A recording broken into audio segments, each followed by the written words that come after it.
Muy buenas tardes, ¿cómo están? ¿Cómo andan? Bienvenidos a esta transmisión especial, hoy desde el Teatro Argentino de La Plata.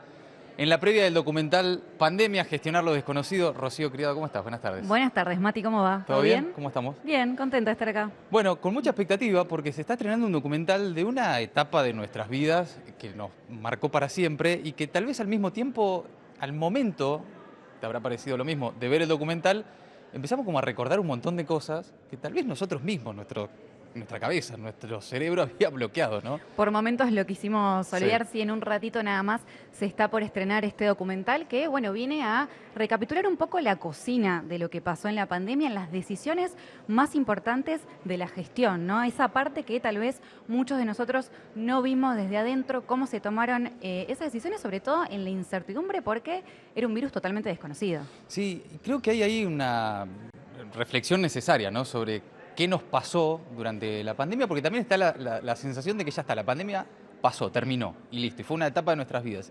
Sin embargo, seguimos todavía transitando los efectos, las consecuencias, los resultados de cómo atravesamos cada uno de nosotros aquellos meses, años que parecieron eternos, ¿no? Y que pasó muy rápido, ¿no? Recordemos que fines de 2019 empezaron a aparecer algunos casos en China, después se fue propagando por varios países, empezaron a haber infectados, después empezaron a haber fallecidos y en marzo apareció el famoso caso cero acá en Argentina y empezamos de a poquito a intentar entender de qué se trataba este nuevo virus, ya después con las medidas, con el famoso aislamiento, el ASPO de aquel momento y bueno, todas las medidas que vinieron por delante que se van a ver en este documental. En un rato, Ro, vamos a empezar a charlar con protagonistas de la historia del documental, pero también de la historia, de la gestión de la pandemia.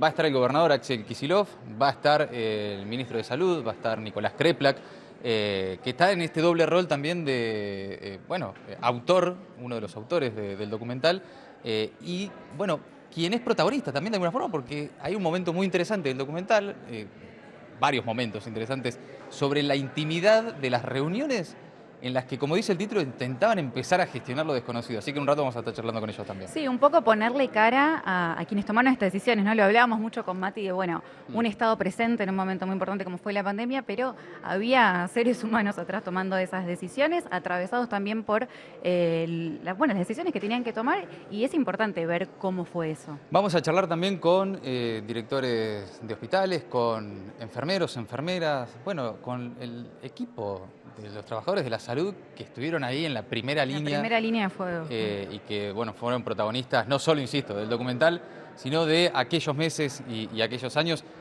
Así que vamos a estar hasta que arranque, hasta las 18, 18 y pico. Después vamos a empezar a ver también la gente que está llegando. Están llegando también funcionarios, profesionales de la salud, directores de hospitales, todos los que son parte también de esta historia que van llegando al Teatro Argentino de La Plata.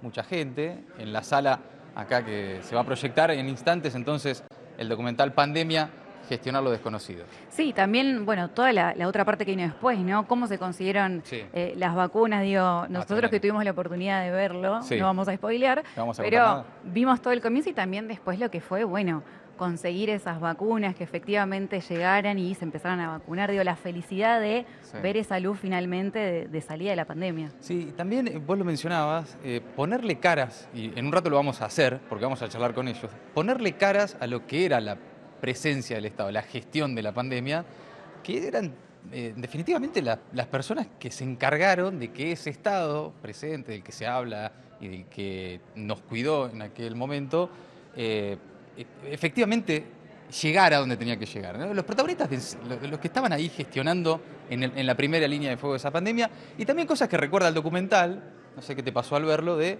momentos del negacionismo. Que olvidamos. Ah, sí, también. El negacionismo de lo que sucedía. Gente, me acuerdo, ¿no?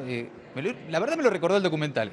Gente que quemaba barbijos, que hablaba de las vacunas como veneno. ¿Te acuerdas de todo eso? Yo ya no sé si por una cuestión de salud. De salud mental lo había borrado, pero es parte importante también del documental. Bueno, que surgió la infodemia, ¿no? La cantidad de difusión de noticias falsas que surgieron en ese momento, acompañadas, como decía Mati, por un montón de movilizaciones que, bueno, estaban en contra de las medidas sanitarias, también de la vacunación, ¿no? Cosas increíbles que tuvimos que vivir. Pero si les parece, tenemos un pequeño tráiler del documental, así que lo compartimos con ustedes.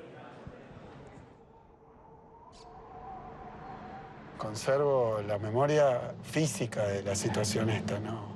Un misterioso virus inquieta a China. Es un nuevo tipo de coronavirus hasta ahora desconocido. La mortalidad oficial por coronavirus en Italia en marzo y abril suman casi... Alemania confirma el primer caso de coronavirus en su país. Sentía la sensación, tal vez, de película de Hollywood, ¿no? De esos que están en la playa y ven que se viene el tsunami. Se nos va a desbordar, probablemente jodido, porque todos los países del mundo se desbordaron. Preparémonos para lo peor de los escenarios posibles. Yo me acuerdo que le hice esa pregunta, ¿vos pensás que hay que cerrar las escuelas? Ellos dicen que es todo invento mío, que yo soy la exagerada. Las autoridades locales ordenaron cercar Villa Azul. No existe un contagio como te lo quieren plantear. ¿Hasta cuándo hay espaldas para aguantar esta situación, esta cuarentena? Todo tenía que funcionar perfectamente porque si no te fletaban el avión sin las cosas. Nosotros somos enfermeras de terapia y sabemos trabajar bajo estrés, pero esto era otra cosa. Padre, hijo ventilado, madre, hijo ventilado. Nosotros tenemos que contagiar de arriba para abajo la responsabilidad de que nosotros vamos a gestionar esto como sea.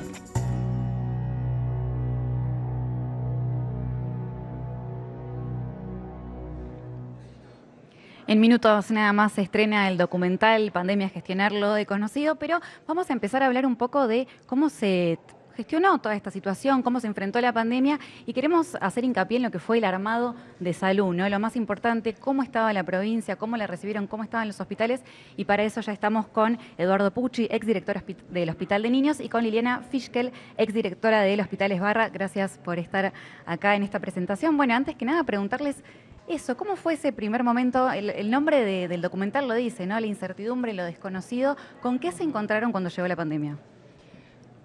Empiezo yo. Bueno, buenas tardes a todos. Muchas gracias por la convocatoria.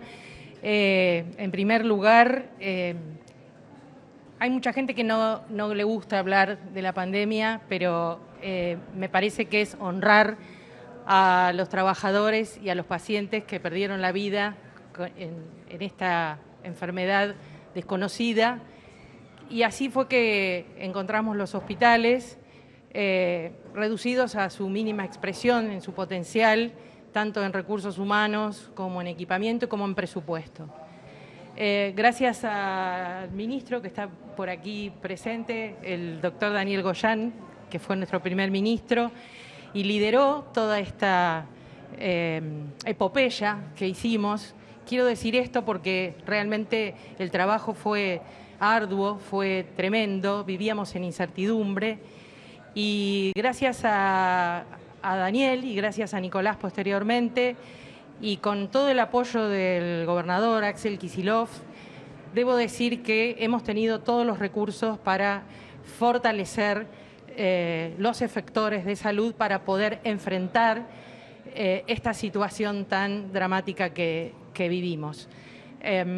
Logramos triplicar, cuadruplicar los presupuestos, mejorar todo el equipamiento. Nosotros teníamos 300 personas en el hospital, incorporamos 150. Ampliamos el horario de atención, que era hasta las 3 de la tarde, hasta las 8 de la noche. Todo con los recursos que nos facilitaban desde el Ministerio, por supuesto. Y Eduardo, ¿cómo fue, luego de eso que describen, empezar a combatir la pandemia? Bueno, buenas tardes a todos. Digo, esta situación para nosotros fue una cosa totalmente inédita. Nosotros íbamos a una función sabiendo que había COVID a nivel mundial y bueno, al mes y medio que estábamos en la función como directores, se declara toda la emergencia sanitaria. Eso fue el 13 de marzo y a partir de ahí se empieza a trabajar. Yo en particular encontré en el hospital esta cuestión, toda una infraestructura que era para 3 salas, totalmente abandonada, no se había terminado ni terminado esa construcción. Esa construcción, hablando con el doctor Goyan y después con el doctor Krepla, que lo suplantó, bueno, se comenzó a trabajar con eso, ahí se hicieron, después se inauguró para el 21 de junio del 21, que vino la doctora Cristina Fernández de Kirchner, y Ahí hubo toda una inauguración, pero con mucha significación, porque ahí se pusieron 12 camas de terapia intensiva. Esto hay que aclararlo. La provincia de Buenos Aires no tenía unidades de terapia intensiva, entonces se triplicaron las camas de terapia intensiva y para nosotros eso fue importantísimo. Y lo importante de toda esta situación es darle cabida justamente a lo que dice Liliana, a la atención de los pacientes, y los pacientes totalmente graves. Es más, en algún determinado momento se pensó, porque estaban todas las camas totalmente saturadas a nivel de adultos, de poder llegar a hacer una atención de adultos ahí en esa sala. Por lo cual se hicieron 2 salas de terapia intermedia de 12 camas cada sala, más una sala de terapia intensiva con 12 camas. Y no es solamente las camas de por sí, sino que es la cama, es el respirador, es el personal, son los monitores, digo, todo lo que tiene que ver con eso. ¿Y en base a qué? En base a una operación importantísima que fue la operación Shanghái, en el cual vinieron vuelos desde aerolíneas trayendo material en primera instancia y después trajeron 5 o 6 barcos con todo este material necesario. El material era desde camisolines, desde botas, desde barbijos, máscaras, todo lo que nosotros necesitábamos para esto. Se centra acá en el dique, en un espacio importantísimo, se hace una central para distribuir toda esa mercancía. Y después eran las vacunas, porque ahí empezamos a combatir también con todo el tema de vacunación. Primero, que no llegaban vacunas; segundo, la primera vacuna que llega era la Sputnik. Ahí se empezó a hablar que si tenía un chip, que si no tenía un chip, que si servía, si no servía. ¿Cómo vieron ustedes eso, como profesionales de la salud, ver Las que mentiras, ¿no? en televisión se apuntaba contra lo que parecía ser en ese momento la solución, que era la vacuna?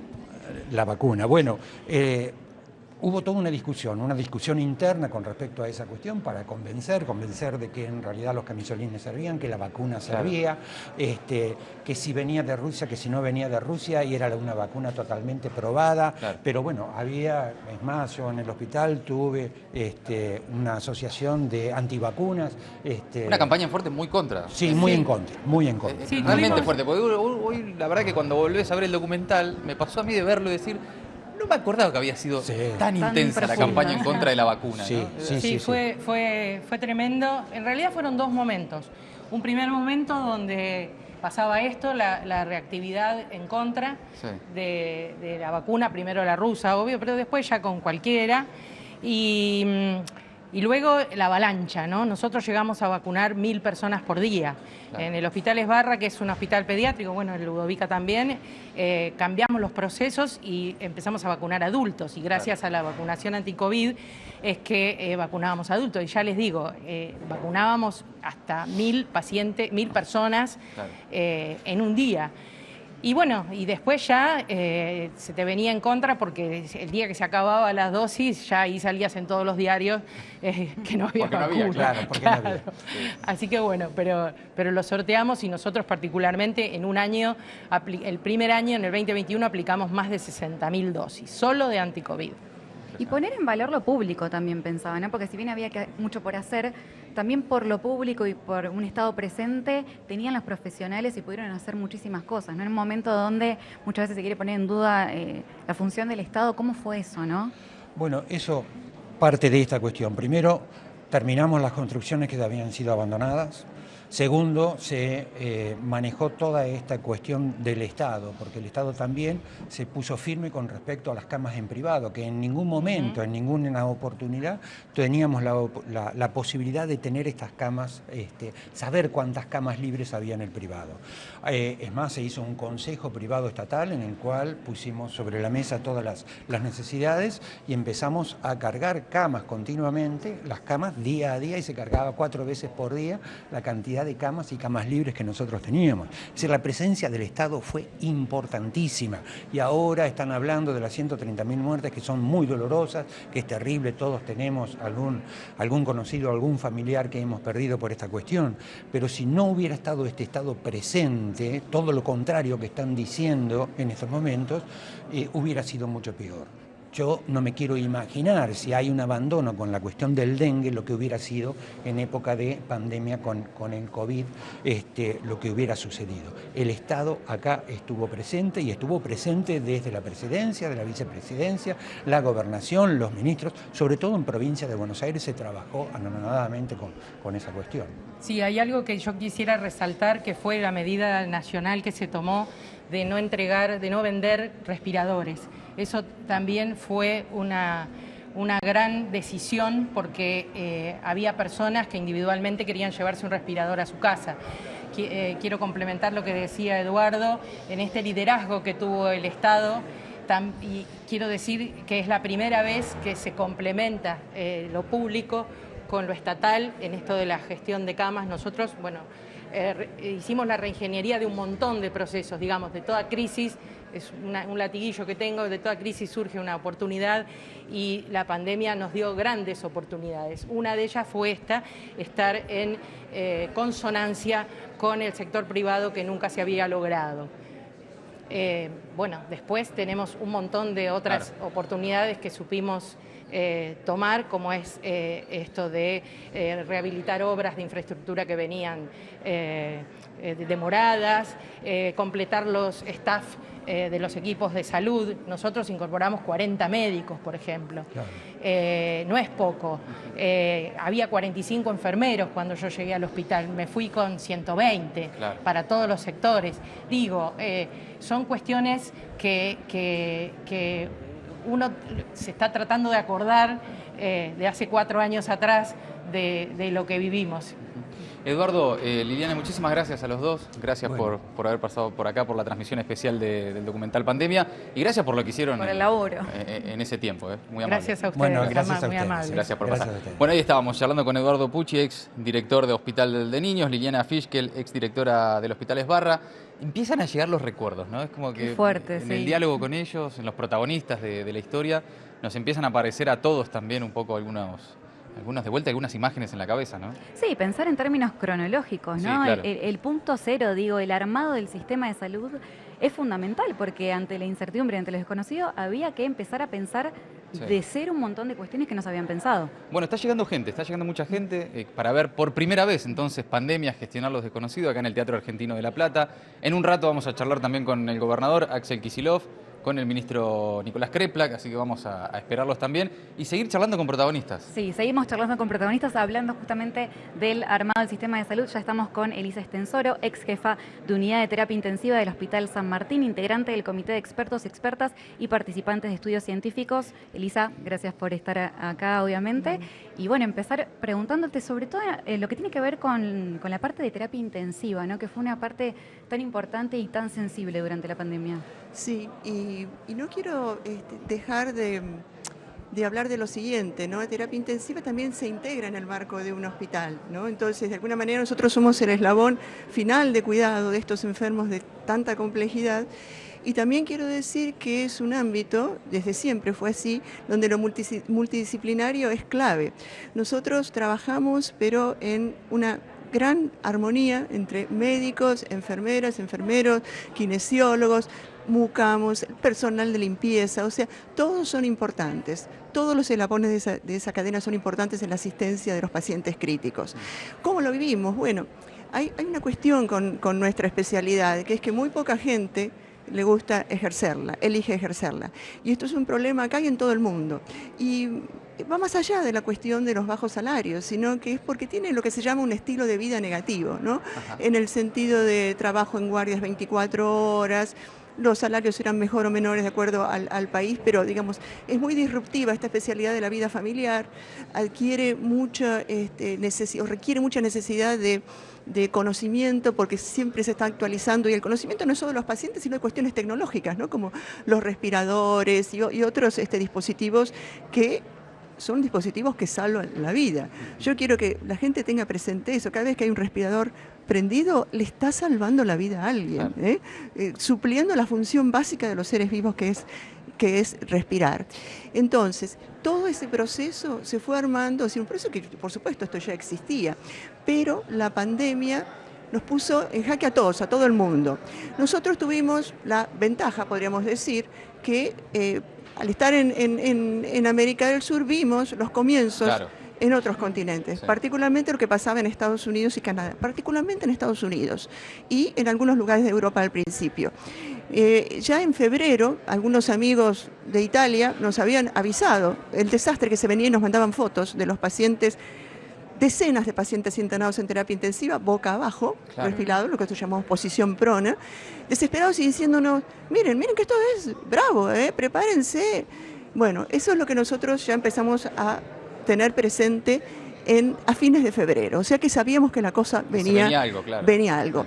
Pero, y yo escuchaba lo del estado presente que hablaban mis compañeros previamente, ¿no? Entonces, en ese panorama, la gobernación de la provincia de Buenos Aires decide tomar el toro por las astas. No vamos a esperar que venga el desastre, ya estamos viendo lo que está ocurriendo en otros lados. Entonces, desde gobernación se conforma un comité de expertos, que también fue bien multidisciplinario, porque acá ya no eran solo disciplinas vinculadas a los cuidados de la salud. El comité de expertos de la gobernación, que era presidido obviamente por el gobernador doctor Axel Kicillof y también por el ministro y viceministro de Salud, Daniel Goyan y Nicolás Kreplak, respectivamente, estaba conformado de una manera que también daba una asistencia que comprendía distintos aspectos, ¿no? de los pacientes que podían llegar entonces a caer con COVID-19. Y fíjense la composición. Yo he estado en algunos comités multidisciplinarios, pero siempre éramos médicos entre sí. Claro. Había médicos, enfermeros, médicos de distintas especialidades, porque había infectólogos, intensivistas, infectólogos pediátricos, pero también había un cura, un sacerdote, había también sociólogos, había matemáticos. Ustedes dirán, ¿para qué? Porque modelaban la aparición de casos de pandemia y modelaban quiere decir, efectuaban modelos matemáticos de predicción del número de casos, de predicción del número de fallecimientos. Todo esto tenía que estar pensado. Entonces yo estoy hablando de racionalidad desde el principio.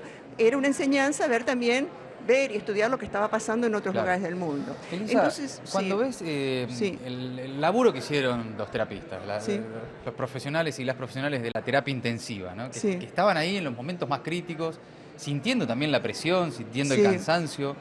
Hoy a la distancia, ¿cómo describís ese laburo, el de la terapia intensiva y de esos trabajadores? Bueno, mira, la verdad que fue un desafío para todos, el mayor desafío de la vida de todos como intensivistas, para el cual muchos no estábamos preparados. Nosotros habíamos pasado una pequeña pandemia, la de H1N1, la de gripe en el 2009, pero esto no tuvo comparación, porque era ver decenas de pacientes gravemente enfermos, que, para decirlo en un lenguaje común, que les faltaba el aire, agitados, desesperados, y había que proveer distintos dispositivos respiratorios de acuerdo a lo que necesitaba el paciente, oxígeno, respiradores.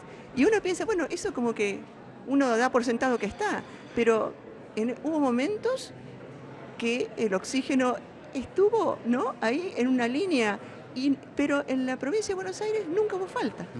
Hubo algunas provincias en la Argentina donde desgraciadamente no se pudo disponer de este elemento tan vital, y aquí hasta eso tuvo cierta, se previó. Y después, en lo personal fue una situación traumática, yo tengo que decirlo esto, muchos abandonaron la especialidad. Aquí y en todo el mundo, porque nosotros lo hemos hablado con otros intensivistas de otras partes, porque fue un trauma muy importante, ¿no? Sobre todo el primer año en que no había vacuna, o sea que la verdad es que el riesgo era enorme y además no se sabía bien cómo se contagiaba.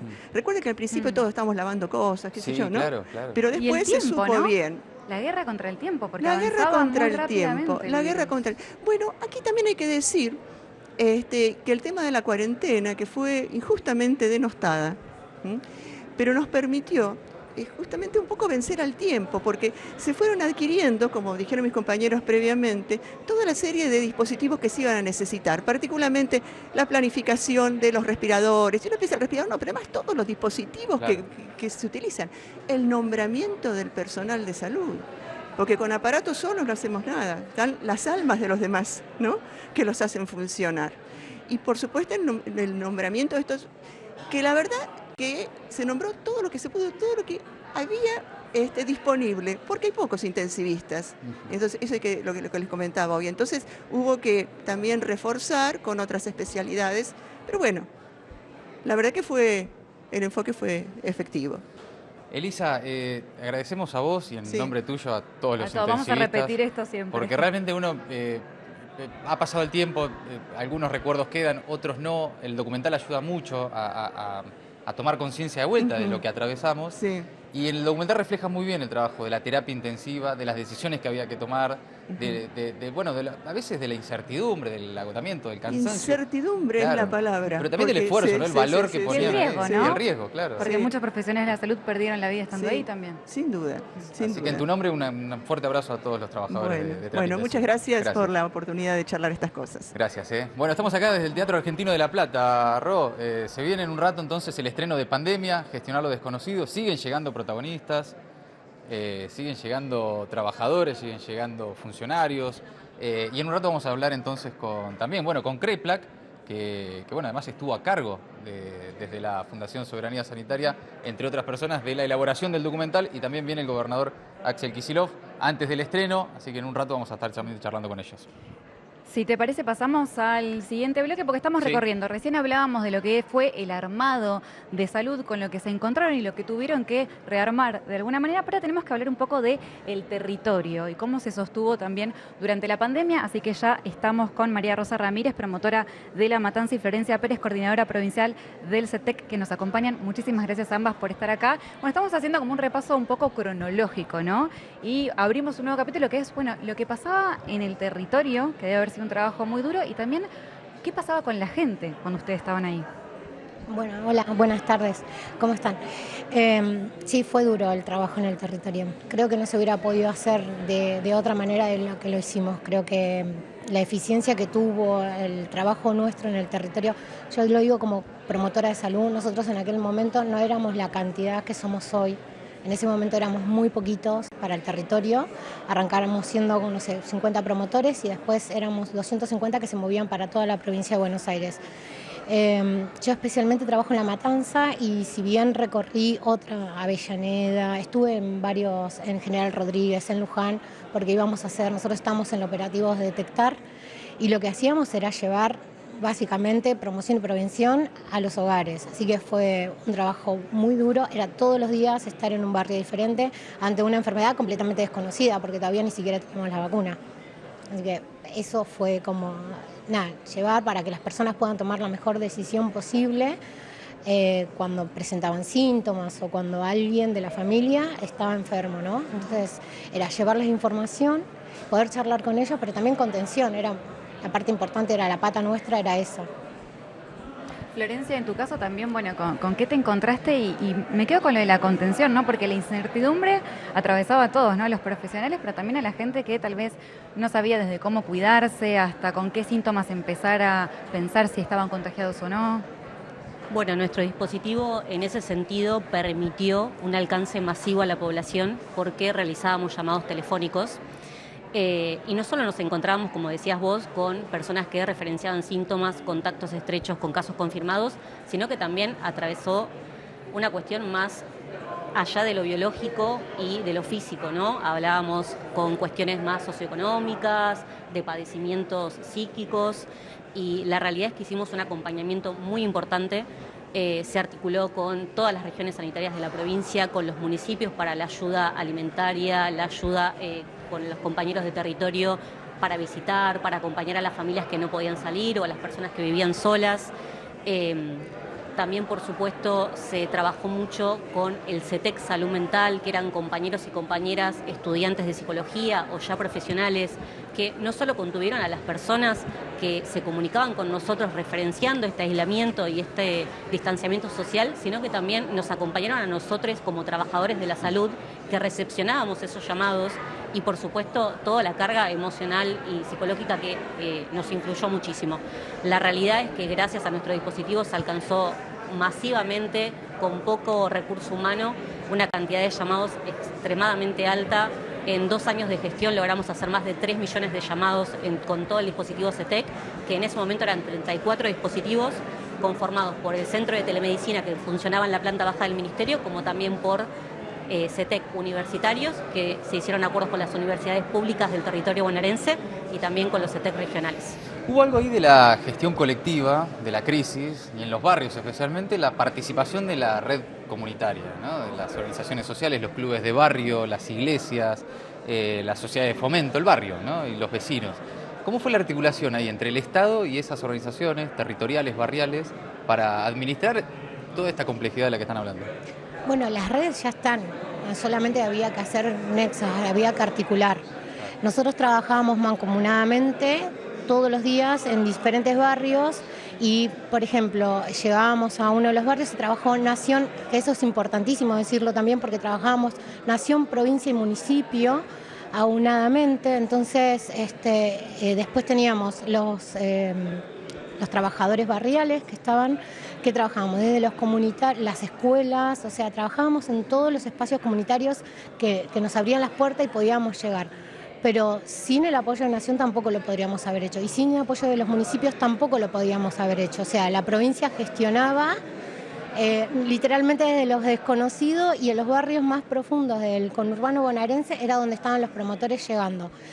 Cuando llegábamos a los territorios se podía llegar a un comedor y los comedores ya tienen una organización, las escuelas tienen una organización, las organizaciones sociales ya conocen el territorio y eso facilitaba mucho que uno pueda llegar. Ellos saben dónde está la necesidad, quiénes son las familias que estaban más aisladas, a quiénes necesitaban alimentos, quiénes necesitaban, por ejemplo, medicación. Entonces eso facilitaba mucho el trabajo, esas redes que ya trabajan en el territorio.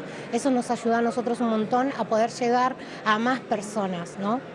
Y como decía yo también, lo que nos pasaba era que llegábamos a un lugar y cuando hacíamos la pregunta era, bueno, preguntábamos si estaban con síntomas, si necesitaban alguna clase de hisopado y cuando nos iban a responder quizás salían otras cuestiones, ¿no? Por ahí, no sé, había problemas dentro de los hogares que excedía en ese momento lo que uno pensaba que tenía que ver con la salud. Que a la vez no, porque la salud es todo, o sea que si una persona está sufriendo violencia de género, nosotros teníamos que estar ahí escuchando, quizás a veces podíamos llevar medicamentos, a veces podía ser un hisopado, a veces podíamos llevar un plato de comida, pero a veces también quedarnos, escuchar a las familias, escuchar cómo estaban las niñeces, que en ese momento estaban como muy encerradas, no había clases, todo esto al principio, después ya cuando se viene el tema de la vacuna ya cambia todo, ¿no? Por supuesto, pero antes de la vacuna era todo así como muy difícil. Es importante, podemos volver un segundo al momento de la vacuna, digo, cuando llega y finalmente, se abre otra etapa. Se abre es como, a todos nos cambió de repente el panorama, ¿no? La expectativa de lo que podía pasar. ¿Cómo notaron ustedes ahí en los barrios, en el territorio, que eso empezaba a impactar de cara al futuro? Bueno, a nosotros lo que nos pasó primero era que la resistencia, o sea, los medios de comunicación claro. En ese momento no nos ayudaban mucho, claro. Entonces tuvimos como mucha resistencia, pero los trabajadores de la salud también somos militantes de la salud pública y confiábamos, entonces nosotros fuimos los primeros en dar el voto de confianza a la vacuna. Sí, fue muy emocionante toda la parte de la inscripción. Todos los trabajadores y trabajadoras de la salud tratando de inscribir a las personas. Hicimos un campañón, claro. Eso fue casa por casa, ¿no? Casa por casa, ir a inscribir, poner nuestros celulares, decirles regístrense, la vacuna va a llegar y cuando empezaban a llegar los primeros turnos era muy emocionante, pero aparte claro. Después, no sé, yo sola en un barrio anotando, no sé, en Mar del Plata anoté como 600 personas y después les daba mi número para poder mandarle el comprobante, entonces quizás después me llamaban y me decían, tengo el turno y era como... Qué alegría. Alegría, claro. Eso fue muy emocionante, después de todo lo que habíamos atravesado, de toda la tristeza que habíamos vivido, de todos los muertos que habíamos visto, o sea, que llegue la vacuna fue como glorioso, fue un momento muy, muy épico para todo, creo para cualquier militante de la salud pública, eso fue un gran momento, sí. Agrego por ahí a lo que dice la compañera que en cuanto a la desinformación que circulaba por los barrios y en toda la población, el uso de las nuevas herramientas en tecnología permitió esa asistencia masiva, asistencia remota, de poder utilizarla como recurso. Y en ese aspecto, desde nuestro dispositivo, el Ministerio pudo abordar a muchísima población, empoderarla en cuanto a la información sanitaria y reforzar la importancia de vacunarse en un contexto de pandemia como el que estábamos atravesando. María Rosa, Florencia, gracias por el testimonio y desde Gracias. ya por el laburo A que ustedes, hicieron gracias. de territorio. Hablamos con las chicas y eso vamos a ver en el siguiente fragmento que compartimos del documental que en minutitos nada más va a estar teniendo su primera función.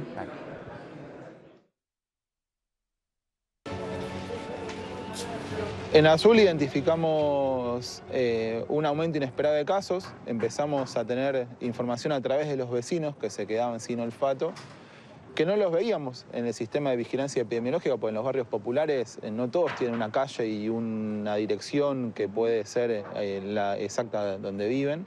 Entonces nos demoró por ahí 2 o 3 días entender que estaba ocurriendo un brote en Villa Azul, donde empezamos a ver 20, 30 casos positivos, que en ese momento en Quilmes habían solamente 10 casos en total.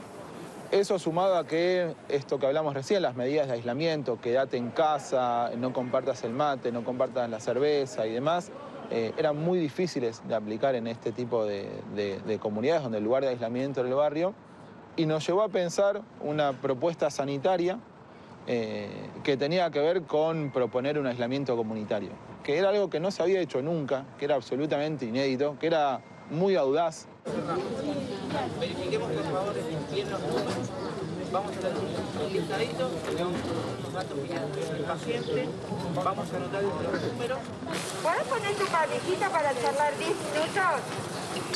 Logramos disminuir a lo largo de 2 semanas un brote que podría haber sido un desastre. Acá en Villa Azul logramos tener al final de esos momentos de aislamiento un 14% de cero prevalencia cuando hicimos los estudios sobre cuántos se habían contagiado, y cuando uno pone en perspectiva lo que pasó con el barrio Padre Carlos Mujica, la Villa 31 de Retiro, que es un barrio con similares características a Villa Azul, quizás un poquito más grande, la cero prevalencia fue del 54%. Entonces esa decisión audaz, acertada desde lo sanitario, trabajada con el barrio, le salvó la vida a un montón de veces. Otro fragmento ahí de Pandemia, gestionar lo desconocido, el documental que se está estrenando esta tarde acá desde el Teatro Argentino de La Plata. Y ahora recibimos a otro protagonista, el ex ministro de Salud y actual diputado nacional, Daniel Goyan. ¿Cómo estás, Daniel? Buenas tardes. Hola, ¿qué tal? ¿Cómo les va? Buenas tardes. La verdad es que al ver el documental empezamos todos, ¿no?, a recuperar imágenes, a recordar ideas, emociones, pensamientos, pero también cómo nos atravesó en el cuerpo la incertidumbre, ¿no?, lo desconocido, como dice el documental. Te llevo al comienzo, cuando se enteraron que eso venía, cuando empezaron a observar hacia adelante que lo que pasaba en Estados Unidos, en Europa, podía llegar a la Argentina. ¿Qué sentiste ahí? ¿Qué empezaste a pensar ahí? Mira, recuerdo la primera reunión que nos cita Axel, en la residencia, día domingo, llovía muchísimo, la primera reunión que hacíamos con el gabinete para ver cómo íbamos a encarar lo que veíamos que se venía y cómo lo íbamos a hacer partiendo donde partíamos, porque teníamos tanta cantidad de cosas que resolver por delante que fue como una situación como de doble sentimiento, ¿no? Una que tenía que ver con, no sé si llamarle temor, pero esa incertidumbre hacia lo que se viene, pero también en el mismo tiempo una certeza de que lo íbamos a poder hacer, porque encontraba como un equipo muy sólido, y además porque tengo una cuestión medio que soy como un optimista patológico que decía, bueno, esto pasa en algún momento, lo vamos a poder afrontar y la vida sigue. Claro. Así que bueno, era esa sensación dual, ¿no? Pero con la convicción de que lo íbamos a poder hacer. Enorme incertidumbre, enorme desventaja de dónde salíamos, enorme necesidades de cosas que prima facie no se podían resolver. Es decir, claro, nosotros no teníamos quien nos proveyera los equipos de protección personal, y sin eso se nos caían todos los trabajadores de la salud, y sin eso no podíamos atender a la gente. Y cómo, bueno, en el día a día, que literalmente fueron creo que 2 meses donde no sé si dormíamos entre 2 y 3 horas por día, era mucho, se logró ir haciendo todas las respuestas necesarias en el marco que teníamos claramente, ¿no? Bueno, recién mencionabas que no dormían, ¿no? Y cuando mirás para atrás, todo lo que gestionaron alrededor de la pandemia. ¿Qué te pasa, no? Porque la responsabilidad fue muy grande en ese momento, tal vez una de las responsabilidades más grandes que has tenido en tu carrera. Sí, lo que sucede, sabes, que en la Argentina es como que la vida sigue y es tan dinámica y tan densa todos los días, todo lo que va sucediendo, que por ahí uno se frena un minuto y piensa, si uno es consciente de todo lo que sucedió. Sobre todo porque además en estos momentos uno escucha algunas cosas que por suerte no constituyen el pensamiento de la mayoría, ni del pueblo argentino y en particular del pueblo bonaerense. El pueblo bonaerense reconoce el esfuerzo de todos, ¿no? El propio también, del propio pueblo me refiero. Pero bueno, aparece en esa utilización tan, diríamos un término por ahí chabacano, tan berreta, politiquero, no de la política, politiquero, que te hace que hoy vos tengas que salir a responderle a una persona o a un grupo de personas que no solamente fueron negacionistas, pusieron tantos palos en la rueda, confundieron tanto a la gente que ayudaron a que la gente sufriera más, porque generaban y agregaban incertidumbres, dudas donde no debía haberlas. Y escucharlas hoy decir que, por ejemplo, la pandemia fue un momento de violación sistemática de los derechos humanos, ¿no? Y eso ha sido dicho en el Congreso hace poquitos días por una diputada del PRO, que encima además preside la Comisión de Derechos Humanos. Yo te decía, esta cosa de que vos decís,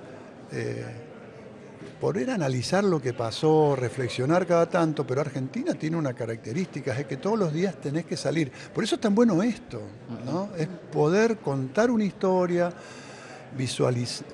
poder verla, sentirla y tener armas para esa batalla cultural que es de construir todas las mentiras que tanto daño hicieron durante la pandemia. Y por lo general, en línea con eso, hablamos de la pandemia como algo pasado, algo que pasó. Sí, sucedió, pero los efectos, las consecuencias sociales, políticas de la pandemia las estamos viviendo, ¿no? Primero porque precisamente una pandemia, que es un episodio extraordinario y que pasa, esperemos, cada 100 años, no sabemos si se va a volver a pasar, si va a volver a pasar tanto tiempo para que se repita.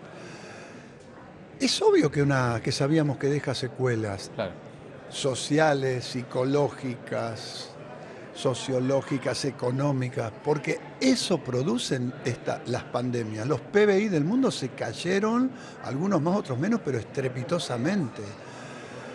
Todos los países tuvieron que tomar medidas extraordinarias que no se tomarían jamás si no fueran una cuestión absolutamente necesaria para mantener la mayor cantidad de vidas o evitar la mayor cantidad de muertes.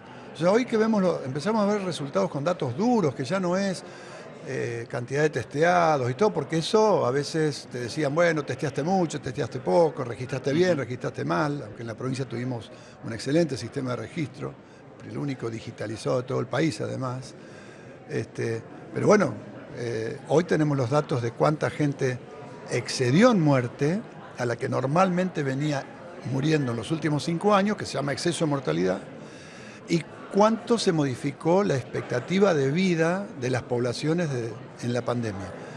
Y decir que Argentina tuvo 5 veces menos exceso de mortalidad que los Estados Unidos de Norteamérica, para poner un ejemplo de la primera potencia del mundo, realmente tendríamos que, no quiero poner la palabra orgullo, porque cuando se produce un desastre de esta naturaleza, minimizás, achicás el desastre, pero no podés salir feliz de esto, me refiero. Salís, pero sí fuertemente convencido de que se hizo todo lo que se pudo hacer, gestionando lo que no conocíamos, porque es distinto con el diario del lunes. Después tendríamos que haber hecho esto, aquello, ¿no?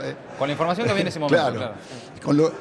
Y que lo hicimos muy eficientemente. Y vuelvo a decir, ese día, en esa reunión, estaba el gobernador que nos cita, me di cuenta que éramos un equipo absolutamente fuerte, férreo, y con una decisión personal del gobernador, que no se repitió en muchas provincias, te diría que en ninguna, como en la provincia de Buenos Aires, de un gobernador que estuvo 24 horas, además de todas las cuestiones de Estado, sobre la pandemia, entendiendo hasta el último detalle biológico, no solamente sanitario.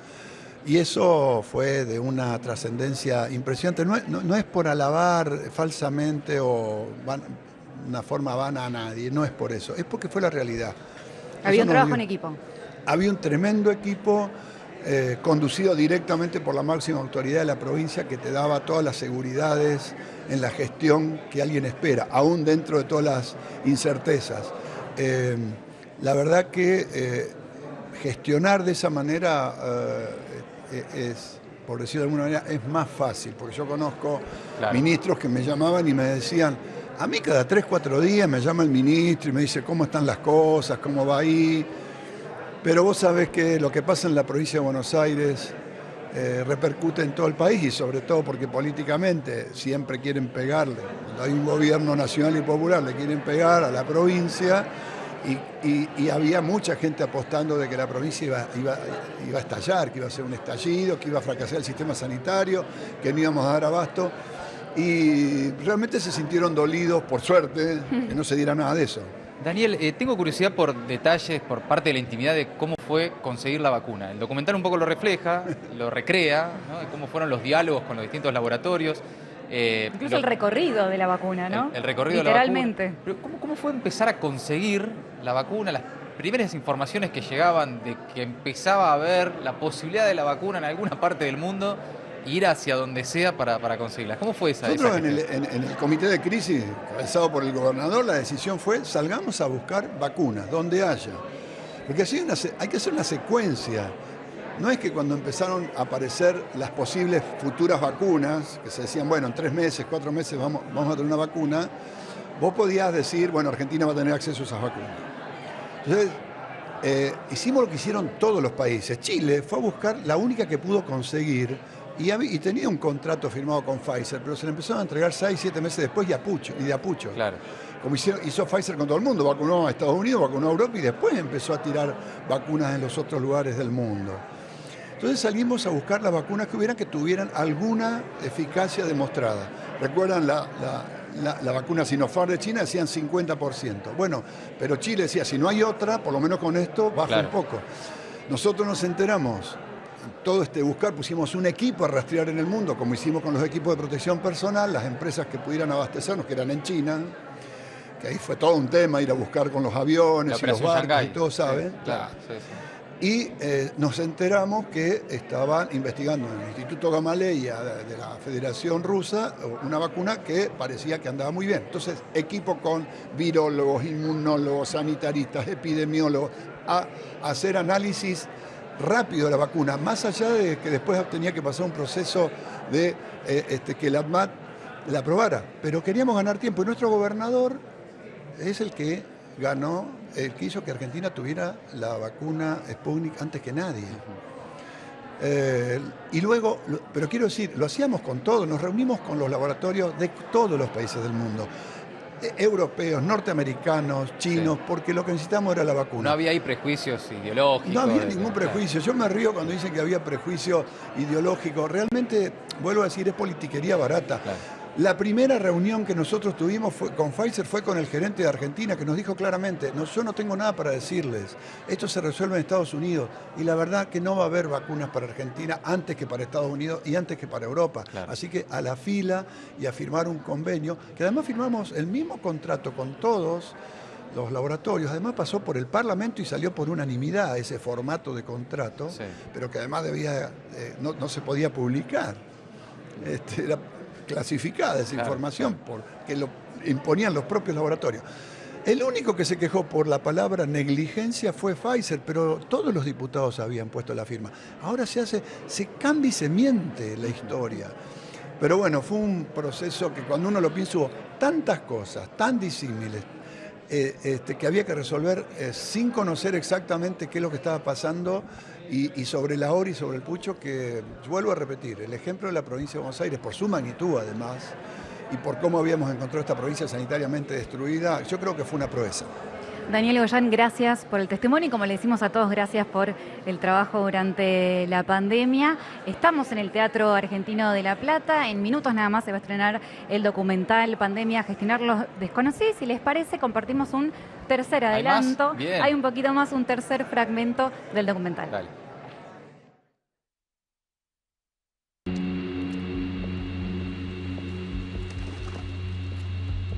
Apareció la palabra EPP, que eran los equipos de protección personal, y nosotros diciendo, ¿dónde están? ¿De dónde van a salir? Va a aparecer el material, van a empezar a venir los casos, ¿y qué hacemos? ¿Cómo nos preparamos? ¿Nos vamos a contagiar? La mayoría pensaba en eso, en el contagio. Yo creo que algunos pensaban, me voy a renunciar. Si no vienen los equipos, no se trabaja. Porque está bien, nosotros estamos para cuidar a los pacientes, pero en este caso ahora teníamos que cuidarnos nosotros para poder cuidar al paciente. Eso era lo más puntual.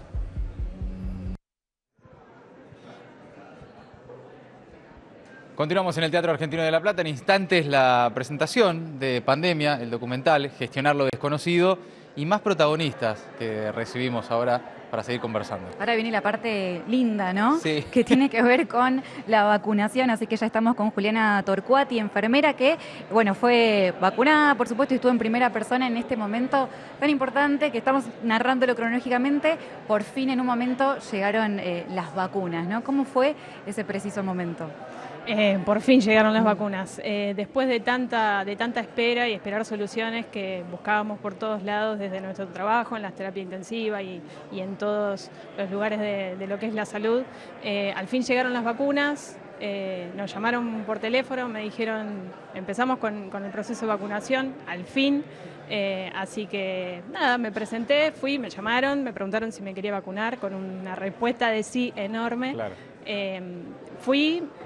Y ahí me presentaron a Nicolás, me presentaron a Axel y vi a mis compañeros y fuimos los 5 primeros vacunados del país. Así que súper emocionada y contenta y con un montón de expectativas. En tu caso fue la primera vacuna aplicada en el país. Sí, por diferencia de unos minutos, Provincia de Buenos Aires empezó un ratito antes. Si bien eran todos en conjunto, Buenos Aires empezó unos minutos antes y de ese grupo de 5 fui la primera persona en vacunarse, así que sí. Y el momento en que entra el pinchazo, el primer pinchazo en el país de la vacuna contra el COVID, ¿cómo fue eso? No, felicidad. Claro. En realidad fue una sensación encontrada de un montón de sentimientos. Claro. Porque detrás de esa vacuna había un montón de historias y que la mayoría no eran historias lindas. Claro. Trabajar en la terapia intensiva, en eso que te dicen en los libros que puede llegar a suceder, que vos decís, no, va a pasar. Sí, sí. O que ni lo pensás. Ficción de última, ¿no? Totalmente. Pensás, claro, una película. Imposible, sí. nada. Bueno, sí, en el último de los casos. Claro. Una pesadilla. Y sucedió, y era una pesadilla real. Y tan larga, y tan agobiante, tan pesada, tan mortal. Y en el momento del pinchazo recordaste todo ese proceso. Sí. Sí, claro. Y a los pacientes y las historias personales y de nuestros amigos y nuestros compañeros de trabajo. Y era la esperanza y era la herramienta más importante que teníamos. Nosotros contábamos, la esperábamos, la buscábamos por donde sea. Claro. Sentíamos que tener la vacuna era la herramienta más importante, que lo es. Y nuestro trabajo estaba siempre esperando ese respaldo de la vacuna. Sí, también hablábamos hace un rato poner en valor la vacuna cuando mucha gente, lamentablemente, de distintos ámbitos ponía en duda incluso que fueran efectivas. Eso fue terrible porque el hecho de trabajar en un área crítica donde también trabajás con el estrés de manera continua y aparte como pasaba por ahí en la tele, que salíamos con la cara marcada, estábamos todo el tiempo con los equipos de protección y estábamos en situaciones límites y éramos la última posibilidad de salvarle la vida a una persona. Salíamos a la calle y mucha gente desinformada o descreída o cansada tal vez, vaya a saber sus pensamientos, no tenía los mismos cuidados y uno salía cansado de eso. Y también estaba la idea de que las vacunas no eran efectivas y un montón de historias que ante la duda yo creo que la mayoría también se vacunó, pero... Sí, una vez que pasó, ¿no? Sí. La rompiente de los que decían que la vacuna era veneno, en un momento la sociedad confió y todos hacíamos fila para vacunarnos, ¿no? Sí, aparte, generalmente primaba el compañerismo o la unidad como pueblo. porque estábamos todos en la misma, Sí, claro. nos alcanzaba a todos. Claro. Y el hecho de la vacuna era como en el medio de una guerra tener una herramienta mínima que nos podía llegar a defender. Sí, y además pienso también, Juliana, como personal de la salud, todo lo que pasó también en términos personales para vos, estando en ese lugar, también sabiendo que, bueno, se abría un momento de calma después de toda la tormenta. Sí, se abría un momento de calma en el que teníamos que seguir cuidándonos, pero era como decir, bueno, listo, estoy subiendo el primer escalón. Claro. Veníamos de una llanura de historias terribles, en la que trabajamos de manera hasta casi inhumana. Si bien teníamos todo el apoyo de todos lados, de los profesionales, de nuestros compañeros, de nuestra familia, de nuestros amigos y desde la gestión a nivel gobierno también, que nos ayudaba y nos daba hasta los equipos de protección y las mejores camas para los pacientes. Para nosotros tener la vacuna fue decir, bueno, listo, ahora cambia, Claro. ahora empezamos a curarnos, Claro. ahora empezamos a avanzar. Ahora, en muchos de los testimonios que fueron pasando aparece mucho la importancia del trabajo en equipo. Sí. En ese momento, ¿no? Sí. ¿Cómo lo viste vos? Nosotros, terapia intensiva se trata de eso, trabajamos en equipo siempre, somos un equipo interdisciplinario que trabajamos en esa misma área y convergemos todos en la salud del paciente. En ese momento no solamente estábamos todos, sino que además éramos un montón. Había aparecido gente por todos lados, o sea, un montón de profesionales todos abocados en todos los sectores de salud y la terapia intensiva era uno de los puntos más de mayor temperatura a nivel humano y todos trabajando en equipo que lo necesitábamos y por suerte se contó con cada uno de los profesionales que estuvieron disponibles todos para trabajar en equipo más que nunca. Me imagino momentos críticos de no bajar los brazos, ¿no? Porque arrancamos la pandemia con aplausos todas las noches. A las 9 de la noche, ¿no? Que es algo que yo me había olvidado también, el documental lo recupera. Lo hemos hecho. Todas las noches a las 9, aplausos para Sí. los profesionales de salud. Después ya pasó el tiempo y ya gente quemando barbijos en la calle, el tema de las vacunas, hasta que de vuelta todos confiando en el sistema de salud para ir a vacunarnos y más. En todo ese largo proceso, los altos y bajos, subidas y bajadas anímicas y de fuerza que habrán tenido los profesionales de la salud deben haber sido enormes. ¿Cómo recordás ese proceso? Mirás para atrás hoy, recordás la pandemia y ves todo ese esfuerzo y no haber aflojado, ¿cómo lo vivieron?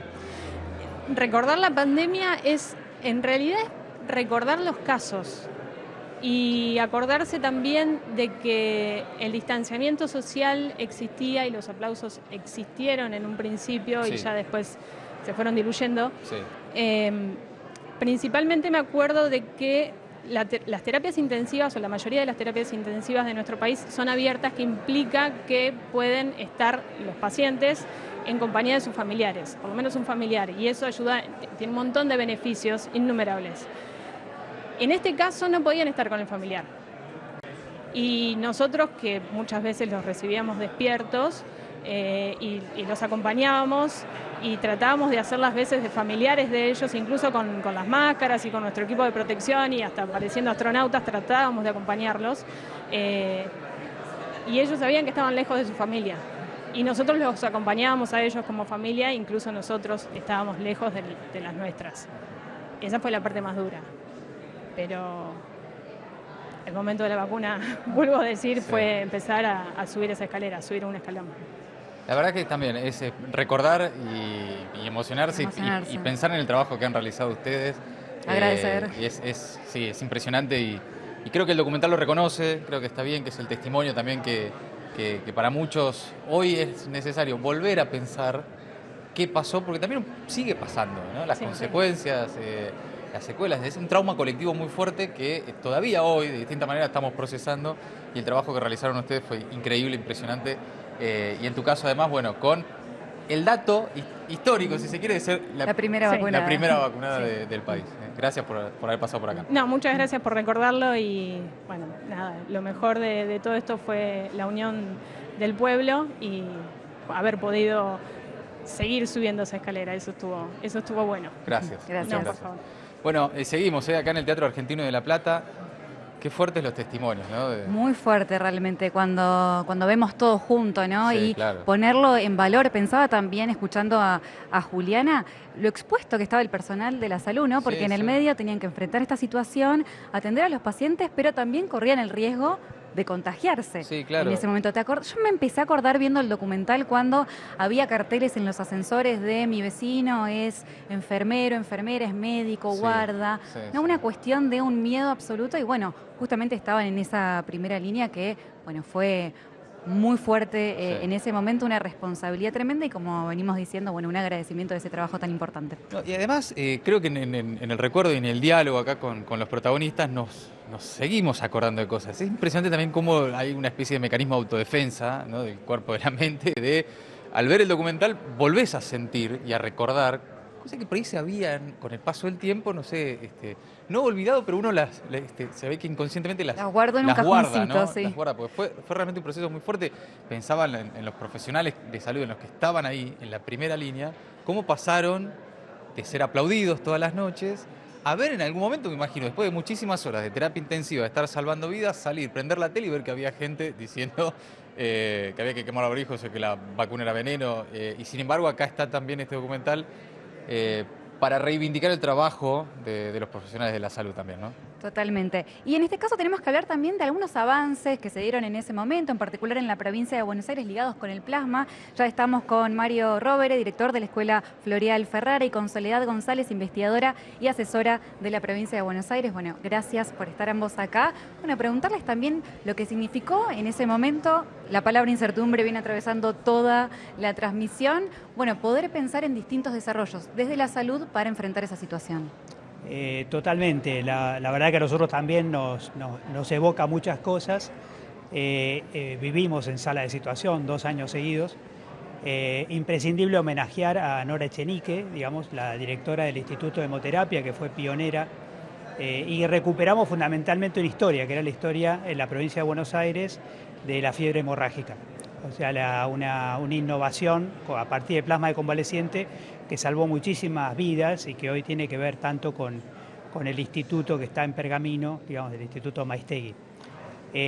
Con esos antecedentes y los antecedentes que había de los otros coronavirus, digamos, sobre lo cual tampoco había vacuna, no había forma de defender, se fue imponiendo la idea de plasma y creo que hemos sido pioneros en la provincia de Buenos Aires, pero además combinando rápidamente 4 áreas del ministerio, digamos que fue el Instituto de Hemoterapia, por supuesto, la Dirección Provincial de Hospitales, la escuela que tenía un rol vinculado a la cientificidad de la intervención y el CUCAIBA, porque digamos, una cosa era tener COVID en La Plata o en Mar del Plata o en Bahía Blanca y otra cosa era tener en Trenquelauquen, tener digamos, en la Ruta 33, donde la infraestructura del CUCAIBA permitió mover a gran velocidad ese material.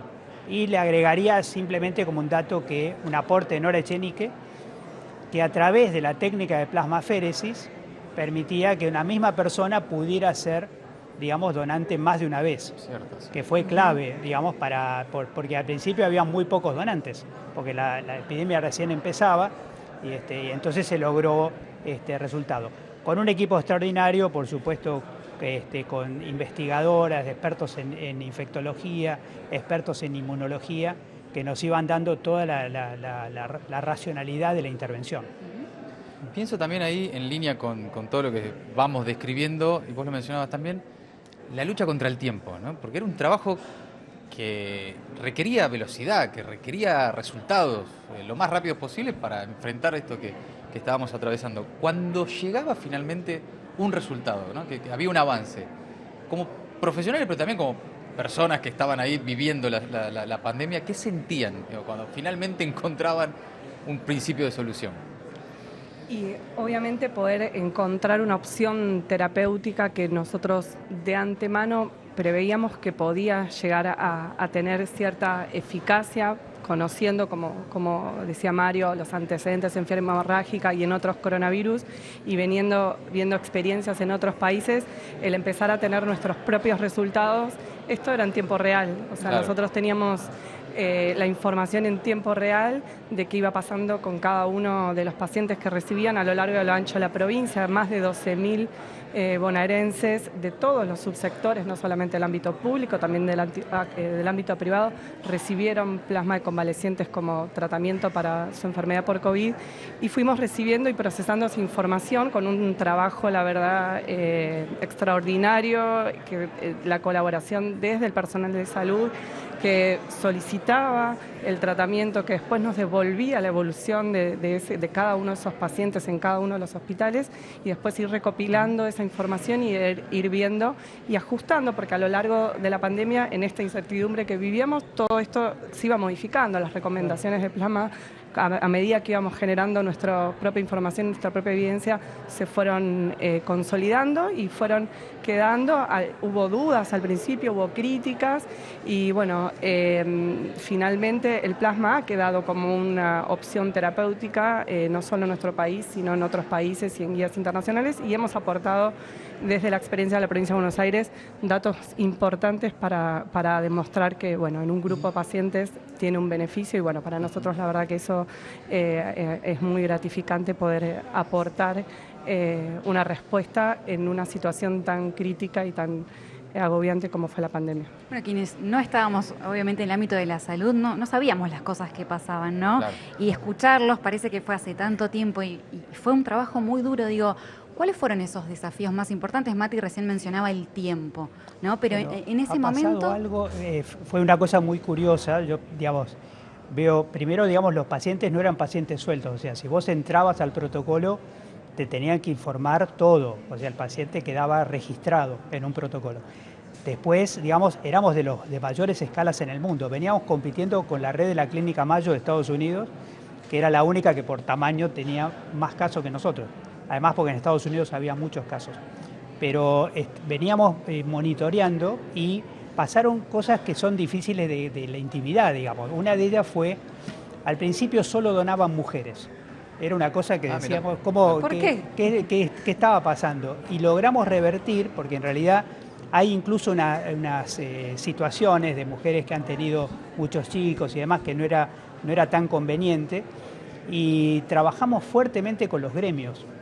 Y yo, digamos, quiero agregar como una dimensión de solidaridad que una vez que los gremios lo tomaron como una causa propia, empujaban como si fuera a donar sangre, digamos, claro. Impulsaban, digamos, y empezamos a tener muchos donantes varones, incluso algunos que no se querían vacunar después cuando llegó la vacuna porque decían a ver si dejo de ser donante. Digamos, claro. Que fue toda una polémica en ese momento, si alguien al vacunarse podía seguir siendo donante. Sí, pensaba ahí, ¿no? En eso también, cómo no solo los trabajadores de la salud, la comunidad de los trabajadores de salud, sino, ahí mencionaba sindicatos, pero también organizaciones sociales, un montón de gente que por ahí no era parte del sistema de salud, pero estaba siempre a la expectativa de ver de qué forma aportar algo. ¿Dónde más encontraron una mano, además del Estado, en otros sectores de la sociedad que estaban ahí atentos? Bueno, por un lado nosotros expandimos los lugares, porque al principio... Claro. El único lugar de extracción era La Plata, entonces había que ir a buscar al caso donante en cualquier lugar de la provincia y traerlo a La Plata. Después empezamos a tener centros activos, digamos en Bahía Blanca, en Mar del Plata, en el centro nuevo que tiene hemoterapia en el Gran Buenos Aires, en 3 de febrero, en Rodríguez también, digamos en el Hospital Vicente López. Entonces, claro, la red se expandió mucho y había capacidad local para moverlo. Ahora, desde el punto de vista de la sociedad, yo creo que tuvimos un acompañamiento porque la gente todos estábamos muy asustados, digamos, y la respuesta fue socialmente muy valorada, porque quedaba pegado por el Instituto de Hemoterapia a la donación de sangre. Claro. Entonces era como si vos dijeras, bueno, hay una guerra y hay que donar sangre, digamos, ¿no? La gente lo leyó así primero, y eso dio muchísima cantidad de donantes, que de hecho, digamos, permitió, digamos, una capacidad de respuesta en toda la provincia. Digamos, después que nosotros pasamos los primeros 1000 casos totalmente protocolizados, ya pasó a ser tratamiento. O sea, ya no era experimental, digamos, ya no era estudio exploratorio. Entonces, ahí ya los médicos te lo pedían directamente. Hay un diagnóstico que se repitió, me parece, Mati, en todos los testimonios, que fue, en ese momento no se podía parar. Tal cual. Cuando pudieron parar, O tal vez hoy, y miran para atrás. ¿Qué les pasa? Y creo que, bueno, por un lado, creo que un poco vuelve esa sensación de angustia, porque realmente era una situación de incertidumbre, de falta de certezas, de no saber qué podía pasar con los compañeros, con los amigos, con los familiares. Y de saber que había mucha gente que estaba atravesando una enfermedad en donde nosotros desde la ciencia o desde la salud no le podíamos quizás dar más que un soporte. Así que creo que uno de los sentimientos es ese. Y por el otro lado, bueno, esto un poco, el poder mirar para atrás y darnos cuenta del aporte que hicimos, no solo, bueno, las investigaciones en plasma, también hemos hecho investigaciones en vacunas, cuando llegaron las primeras vacunas, con suero equino, con tocilizumab, con otros tratamientos, continuamos también luego con las combinaciones de vacunas, había muchas cosas por responder y la verdad que la provincia, acompañado de un grupo de científicos y acompañado de trabajadores de salud y de un ministro y de una decisión política de un gobernador, la verdad que hemos podido aportar, creemos que información valiosa, que bueno, esperemos que quede para la posteridad. Yo agregaría, digamos, totalmente sumando nada más que primera cosa, lo haría de vuelta frente a una enfermedad inesperada, digamos, definitivamente donde no tengo nada, digamos. Y segundo, la seriedad con la que se documentó, al punto, digamos, que hay trabajos publicados en revistas con referato que hoy forman parte, digamos, del consenso que permitió que el plasma esté reconocido como terapéutica. Por supuesto, una vez que llegó la vacuna, digamos, pasó a ser quizá innecesario, digamos. Pero todavía hoy se discuten algunos pacientes muy especiales, inmunosuprimidos, donde la vacuna, digamos, podría no funcionar. O sea que todavía hoy el plasma está en el, llamémoslo así, en el conjunto terapéutico del COVID ahora vigente. Gracias a los dos. Muchísimas por favor, gracias. al contrario. Gracias por este rato para charlar con nosotros acá en la previa de la presentación del documental Pandemia, gestionar lo desconocido. En un rato se presenta acá en el Teatro Argentino de La Plata. Ya estamos llegando al final. Sí, y después va a tener su recorrido el documental. Sí, por estén distintos atentos. lugares de la provincia de Buenos Aires. Nosotros tuvimos la posibilidad de verlo y estar todavía medio conmovido, impactados. Movilizados también con el testimonio de los trabajadores. Qué laburo que hicieron. Qué laburo y cada uno en su lugar, un trabajo impresionante que solo queda agradecer, ¿no? Sí, pensaba ahora charlando y también después de ver el documental, lo importante es volver a ponerle cara, sí, ¿no? A las personas que estuvieron en la pandemia, porque muchas veces hablamos, sí, de un estado presente que es muy importante, pero en el estado presente hay personas, hay seres humanos que además tenían una vida, que además tenían una familia y que en el marco de todo eso tuvieron que afrontar esta situación en esa primera línea de fuego, así que siempre es importante recordar eso. Y lo desconocido que era para, como dice el nombre, no solo para los que gestionaban, sino para los que también estábamos aislados en nuestros hogares o en nuestro caso los periodistas saliendo a trabajar, etcétera. Pero lo desconocido de no saber, efectivamente no saber qué hacer, ¿no? Por momentos al principio era lavar absolutamente todo, cualquier verdura que llegaba a casa se lavaba con alcohol. Después nos enteramos que bueno, no era tan así. La expectativa que nos generaban también todo este tipo de avances, recién escuchaba lo del plasma. Y cuando nos enteramos que había un tratamiento, íbamos a buscar cualquier solución que pudiera estar a la vista como algo que efectivamente nos marcara un camino de esperanza, de salida, ¿no? Sí, no había un manual de instrucciones. Nadie sabía nada. Claramente, sí, era muy difícil. Si les parece, compartimos otro fragmento del documental.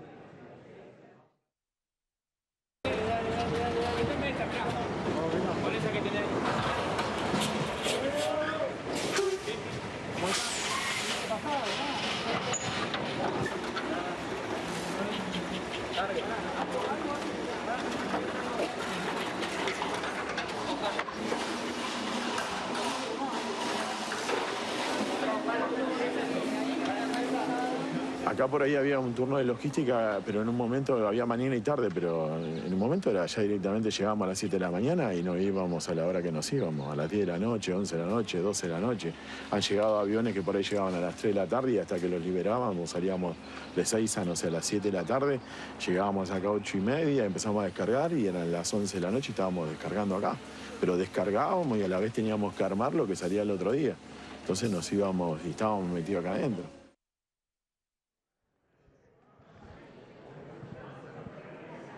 Y desde el Teatro Argentino de La Plata, en la previa de la presentación del documental Pandemia, gestionar lo desconocido, que se proyectará en instantes en la sala Astor Piazzolla, este teatro impresionante, extraordinario que tiene la ciudad de La Plata, y la sala Astor Piazzolla que ya se va llenando. Ya vemos las imágenes, está lleno. Está lleno, sí, ya está, ¿no? Ya está pasando. Bueno, en instantes va a estar el gobernador Axel Kicillof charlando acá con nosotros, también Nicolás Kreplak, para seguir sumando testimonios y protagonistas antes del estreno del documental. Pero ahora es momento de hablar de la realización de este documental, así que ya estamos con Lisandro Jiménez, que fue productor general del documental realizado por Soberanía Sanitaria, que en minutos nada más se está estrenando. Lisandro, bueno, gracias por estar acá. No, por favor. Y la primera pregunta es, ¿cómo surgió la idea? Bueno, es algo que medio que se arma apenas arranca un poco la pandemia. Nico tiene como un poco la lucidez o la idea de decir, bueno, esto va a ser algo importante, empecemos a filmar, ¿viste? Y yo medio que me sumo un poquito más adelante del proceso y después medio que lo fui acompañando. Pero nada, fue un poco una búsqueda muy rara porque es una historia que se estaba desarrollando mientras sucedía, ¿no? Mientras lo estábamos filmando. Entonces era un poco buscar, salir, filmar, hablar con la gente, ir armando a partir de eso un relato que más o menos fuera coherente. Pero bueno, a la vez documentando todo lo que estaba pasando. Así que fue todo un desafío, la verdad. Cuando empezás a pensar el documental, el formato, ¿no? ¿Cómo lo articulan? Digo, porque también era tanto lo que había para contar. Nos pasó tanto durante la pandemia, pasó tanto en el mundo, en la Argentina, tantas aristas posibles para relatar lo que fue. ¿Cómo lo armaste? ¿Cómo lo fuiste pensando? Fue todo un tema. Nosotros lo que pensamos, yo lo traté de pensar como una estructura como de película tradicional, ¿no? Y tener a la gestión por ahí como protagonista o como eje central y de ver como todos los desafíos que se le presentan y cómo los va resolviendo. La gestión como el actor protagónico. Exactamente. Sí. Encima, por suerte, tenemos un registro que está muy bueno, que es este primer registro que se le ocurrió a Nico, que es una reunión muy primaria de los primeros días, ¿no? Donde se veían todos esos, claro, de primeros días de abril de 2020, donde se veían todos esos nervios, ¿no? Y toda esa incertidumbre sobre lo que iba a pasar, pero a la vez se ve como la voluntad de gestión y la visión a futuro de un montón de cosas que después pasaron. Entonces, eso también nos estructuró un poco la idea de para dónde ir y cómo acomodarnos. Ahora, entiendo que desde la filmación hasta la edición final pasaron un par de años y deben haber pasado muchas cosas a nivel personal, ¿no? Sí. ¿Qué te pasó en el medio de esa realización? Porque empezaste grabando con una pandemia y terminaste con el fin. Sí, para mí termina hoy la pandemia un poco, ¿no? Viene siendo un proceso que uno por ahí no se da cuenta, que a la vez también por eso me parece que está bueno que esta película exista, ¿no? Porque hay cosas que atravesamos todos que por ahí medio que las tapamos o las dejamos pasar, ¿no? Yo por ahí las tengo un poco más a flor de piel porque me fui acompañando todo. Sí, pero lo venimos charlando. Como una defensa en un punto, ¿no? Pero cómo el documental nos recordó de vuelta un montón de cosas. Bueno, a mí me parece que está genial, ¿no? Yo, si bien uno no busca hacer sentir mal a la gente, pero sí me parece que hay algo de eso a lo que todos un poco le huimos o decidimos cerrar la persiana, que también me parece súper saludable, ¿no? Pero hay algo ahí que creo que tenemos que resolver todos también, ¿no? Como la sociedad que tenemos hoy tiene mucho que ver con lo que pasó en esos años y creo que está bueno también ver qué se hizo, porque a veces por no querer mirar quedan afuera cosas muy valiosas que se hicieron, por más que tengan el trasfondo de algo tan doloroso, ¿no? Sí, pues es que al verlo, además de recordar, me ayudó también a darle perspectiva a lo que hoy pasa en la Argentina, ¿no? Y a darle ¿viste? Te ayuda a dar contexto a las cosas, ¿no? Sí. Por ahí estamos todos los días tan enfrascados en discusiones de hoy. Banales incluso. Que para mañana ya son viejas y en la semana que viene ya de esto no hablamos y ya hablamos de otra cosa, pero el documental, poner en magnitud y poner en contexto qué nos atravesó, ayuda también a entender parte de las discusiones que estamos teniendo hoy, ¿no? Totalmente. Es que, a ver, muchos del germen de lo que hoy es el gobierno nacional, digamos, tiene mucho que ver con lo que pasó. Bueno, la palabra libertad aparece muchísimo en las primeras protestas, cuando libertad todavía no era totalmente. El nombre del partido político que gobierna el país, sí. ¿no? Empezó a suceder ahí, ¿no? Y con figuras que hoy están. Exacto. Es que bueno, evidentemente se creó como una representación ahí, mismo de ese dolor también, que cada uno lo procesó como pudo y claramente algo pasó ahí que bueno, está bueno revisarlo, ¿no? Y ver de dónde viene y por qué pasa lo que pasa también. Y también entender algo que yo venía pensando, me dijeron que tenía que hablar y me puse a pensar un poco, ¿no? Sí. No, esto de que por ahí uno tiene amigos y los amigos de verdad son los que están en las malas, ¿no? Y Los que pasamos fueron malas de verdad y es como que está bueno ver quién realmente estuvo y le pusieron realmente el cuerpo. Tanto desde la gestión como todo el equipo de salud. Yo fui a un montón de hospitales, de terapias intensivas, de postas de vacunación y hablar con esa gente cara a cara que está ahí por una pasión y por una vocación enorme, ¿no? Y que se pusieron la camiseta a un nivel que a uno ni se le ocurre, digamos, ¿no? De trabajar sin dormir, estar haciendo una guardia atrás de la otra, que se te enfermen tus compañeros, ¿viste? Y me parece súper valioso que haya, que aunque sea esta película, creo que le da un poquito de espacio a ese reconocimiento a toda esa gente que súper anónima, ¿no? Que en nombre de, ni siquiera de la gestión, que en nombre del pueblo bonaerense puso el cuerpo. Bueno, vos hablabas recién de que pusieron el foco en la gestión. Ahora, en la realización, que hay mucho archivo. Cuando lo empezaste a hacer, ¿también te fuiste encontrando con cosas que le diste una relectura o que habías olvidado? Totalmente. Había cosas que de hecho uno también estaba por ahí en un estado de vivir en un tupper, medio de negación, viste, encerrado en tu casa, tratando de o no ver las noticias o nada, y de golpe me tuve que encontrar, por ahí en diciembre de 2022, abriendo YouTube, buscando abril del 2020, a ver las noticias, viste, y es como, parece una fantasía. Una película, no sé, eso parece una película, justamente, claro. Entonces está bueno como poder resignificarlo y volver a traerlo a debate, ¿no? Que es lo que decías vos recién, estamos tan en el día a día, ¿no? De lo que va pasando y por ahí está bueno que se dé un lugar, esto hoy por hoy parece anacrónico por ahí, pero que se puedan dar discusiones sobre cosas grandes. No, y además como todo documento, ¿no? Un documental, un libro, etcétera, va a servir a futuro, incluso también el día de mañana. Nosotros tenemos algún recuerdo, el documental nos ayuda, de lo que decíamos recién, nos da perspectiva, pero dentro de 40 años, ¿cómo le explicás qué fue lo que atravesamos? Fue una pandemia. Porque nosotros mismos, viendo el documental, por momentos me encontré en varias oportunidades de decir, no puedo creer que pasamos esto.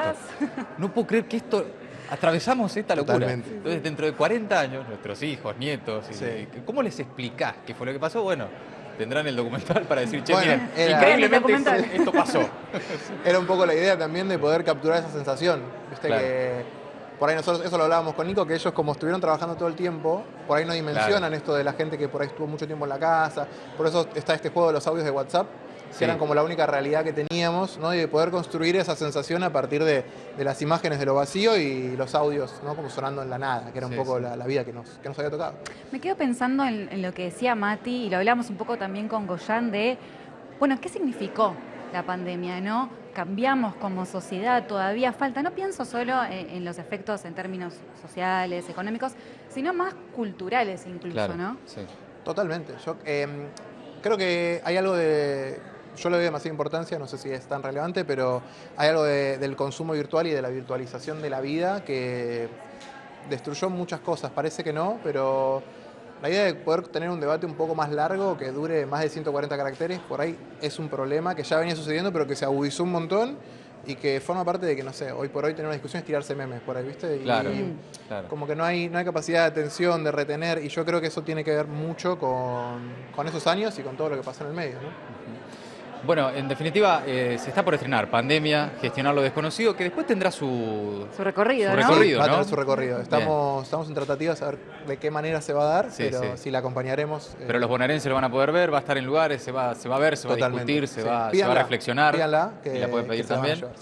Gracias y felicitaciones por el estreno y por el trabajo. Por favor, muchísimas gracias a ustedes. Bueno, Pandemia, Gestionar lo desconocido, el documental que se está por estrenar en el Teatro Argentino de La Plata. Sala llena. Ya sala llena. Llenísima. Ya no queda nadie afuera, de hecho. Sí. Antes escuchábamos como un murmullo. Ahí estamos viendo la sala. Y ahora no se escucha nada porque están todos adentro, como están viendo en este momento. Así es, en la sala Astor Piazzolla de este extraordinario Teatro Argentino de La Plata, que en instantes, bueno, va a tener ahí el estreno entonces de Pandemia, Gestionar lo desconocido. Bueno, realmente un documental que, insisto, nosotros tuvimos la posibilidad de ver, búsquenlo cuando tengan la posibilidad de encontrarse el documental en alguna sala, seguramente en algún debate, tal vez en algún tiempo posiblemente en YouTube o en alguna plataforma, véanlo, tómense ese rato para la perspectiva de la que hablábamos, ¿no? Para recuperar una especie de contexto necesario para discusiones que se están dando hoy en la Argentina también.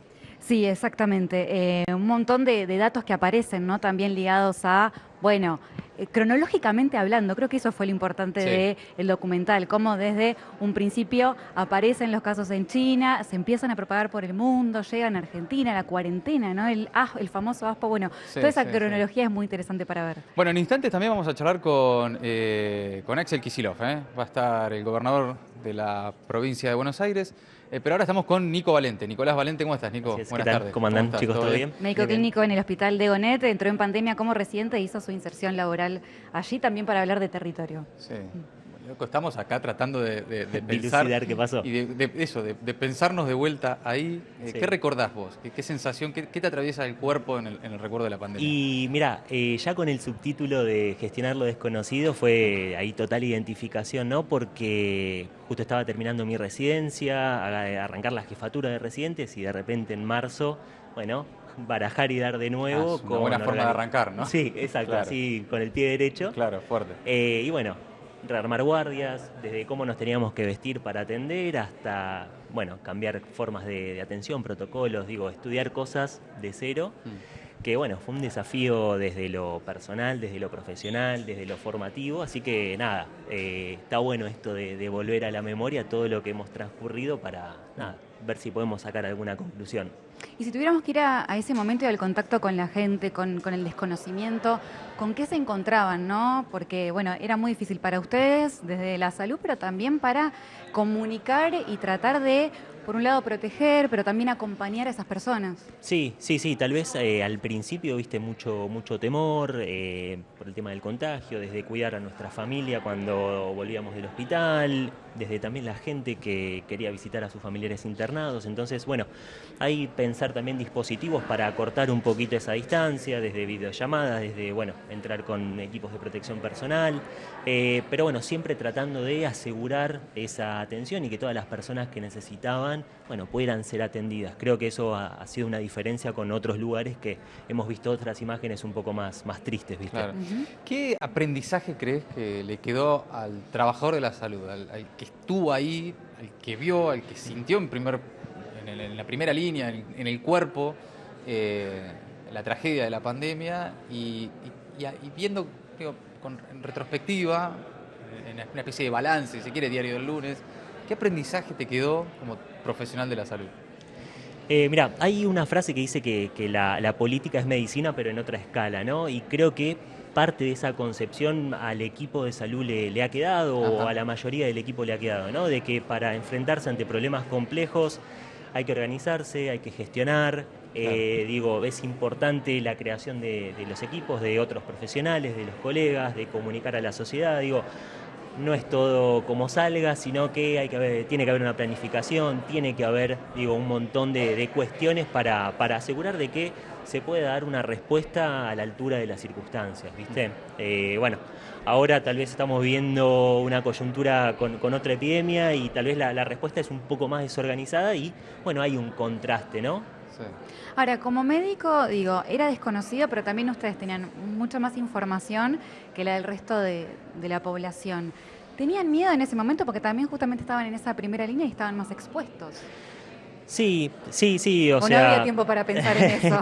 Un poco hay que automatizar y atender, en ese aspecto sale, pero sí, cuando después volvés a tu casa y visitar a la familia, también ha pasado que gente muy cercana ha estado enferma, desde padres, desde amigos, y ahí es cuando verdaderamente, bueno, ¿de qué nos disfrazamos ahora? Claro. Y ahí pensaba también en lo humano, ¿no? Porque los profesionales, los trabajadores de la salud en ese momento agacharon, siguieron. No podían pensar. No es como que no había tiempo para pensar, pero en algún momento cae alguna ficha, ¿no? Es decir, o cuando ya está, empezaron a vacunar y había otro panorama, hoy mismo al ver el documental, y recuperás sensaciones en el cuerpo. ¿Qué te atraviesa hoy? Bueno, creo yo que esta oportunidad es como para traer, ¿no?, de la memoria esto que ha sucedido y, bueno, alguna forma de resignificar, ¿no? Claro. Para darle algún tinte positivo, si es que lo puede tener, apoyarse en, como te decía, ¿no?, de tratar de organizarse, en tratar de fortalecer el sistema público que ha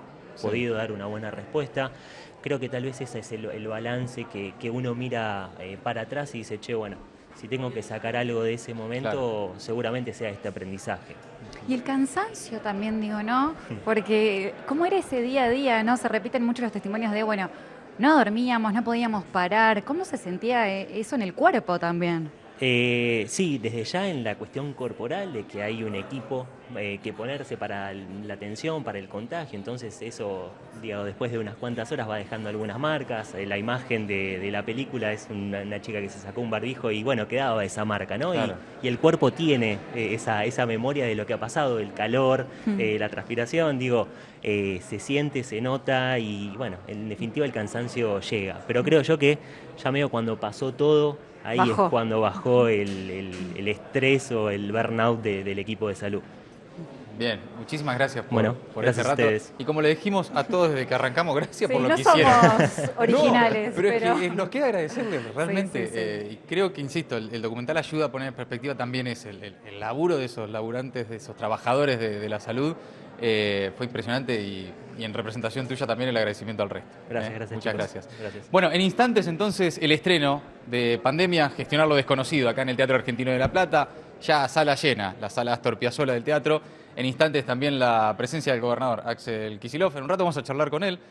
También lo voy a andar por ahí a Nicolás Kreplak. Te propongo, si te parece, ver de vuelta el tráiler de la película. Veámoslo. Y para que sepan de qué se trata, para que tengan ahí también, para refrescar un poco las imágenes del documental Pandemia. Conservo la memoria física de la situación esta, ¿no? Un misterioso virus inquieta a China. Es un nuevo tipo de coronavirus hasta ahora desconocido. La mortalidad oficial por coronavirus en Italia en marzo y abril suman casi... Alemania confirma el primer caso de coronavirus en su país. Sentía la sensación tal vez de película de Hollywood, ¿no? De esos que están en la playa y ven que se viene el tsunami. Se nos va a desbordar, probablemente jodido, porque todos los países del mundo se desbordaron. Preparémonos para lo peor de los escenarios posibles. Yo me acuerdo que le hice esa pregunta, Tere, ¿vos pensás que hay que cerrar las escuelas?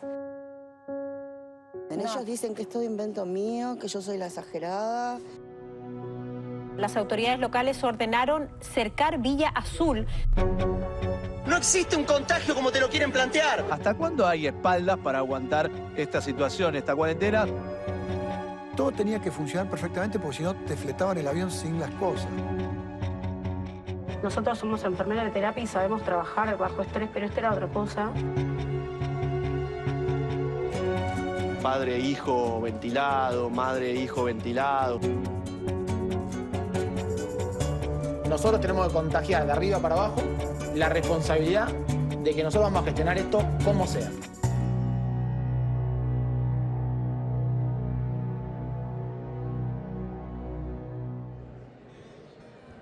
Ahí compartimos el tráiler de Pandemia, Gestionar lo Desconocido, este documental que en instantes nada más se va a estar estrenando aquí en el Teatro Argentino de La Plata y en minutos nada más vamos a estar hablando con su director, con el ministro de Salud de la Provincia de Buenos Aires, Nicolás Kreplak, y también con el gobernador de la Provincia de Buenos Aires, Axel Kicillof. Bueno, testimonios importantísimos sobre lo que sucedió. Quiero saber por qué tuvo esta idea Nicolás Kreplak, así que en minutos se lo vamos a preguntar. Sí, y también charlar con el gobernador en este momento en el que el rol del Estado, ¿no? Está, bueno, es parte del debate, ¿no? Hay quien dice que el Estado es el enemigo, está quien dice que el Estado es un factor, un partícipe necesario y fundamental para la protección, como fue durante la pandemia, de la gestión de las crisis. Bueno, la presencia sí, presencia no. Bueno, parte de la discusión que se está dando por estas horas, así que un rato lo vamos a charlar con él. Pero nosotros recordábamos hoy, en la conversación entre nosotros, por una formación periodística hablamos de todo en relación a cómo nos atravesaba también como periodistas. El rol de los medios, que fue importantísimo. Hubo una palabra, ¿no? Que fue infodemia. Infodemia. Se había puesto de moda en ese momento. Sí, fake news, noticia falsa, pero infodemia se instaló.